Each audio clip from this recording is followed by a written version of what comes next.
दोस्तों ब्लीच तो सभी इस्तेमाल करते हैं, लेकिन आपको ये नहीं पता कि अगर ब्लीच के अंदर हम 2 और चीज़ें ऐड करके लगाना शुरू कर दें तो ब्लीच के रिजल्ट हमें बेहतरीन मिलते हैं। पार्लर में इसी सीक्रेट को फॉलो किया जाता है, लेकिन हमें बताया नहीं जाता। तो वीडियो को आप लोगों ने पूरा देखना है, क्योंकि आज मैं आपके साथ वही सीक्रेट शेयर करने वाली हूँ। तो सबसे पहले वीडियो को लाइक और चैनल को सब्सक्राइब कर लें।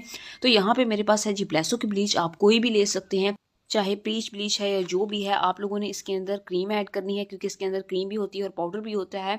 ये ऐड करना है। ऐड करने के बाद आपने सबसे मेन चीज़ें ऐड करनी है, वो हैं जी 3 वाइटनिंग कैप्सूल ऐड करने हैं और 2 इसके अंदर विटामिन ई के कैप्सूल ऐड करने हैं। फिर मिक्स करना है। मिक्सिंग करने के बाद इसको अप्लाई करना है, साथ ही अप्लाई कर देना है। इसको बना के नहीं रखना। अप्लाई कहाँ करना है? हाथों पे, पाँव पे, बाजुओं पे, चेहरे पे अप्लाई नहीं करना, क्योंकि 10, 15, 20 वाली जो ब्लीच होती है वो चेहरे के लिए बहुत हार्मफुल होती है। अगर आप चेहरे पे ब्लीच करना चाहते हैं तो जोलन ब्लीच आपके चेहरे के लिए बहुत बेस्ट है। इसको 10 से 15 मिनट के लिए लगा हुआ छोड़ देना इस ब्लीच को, और उसके बाद हाथों और पाँव को वॉश कर लेना है।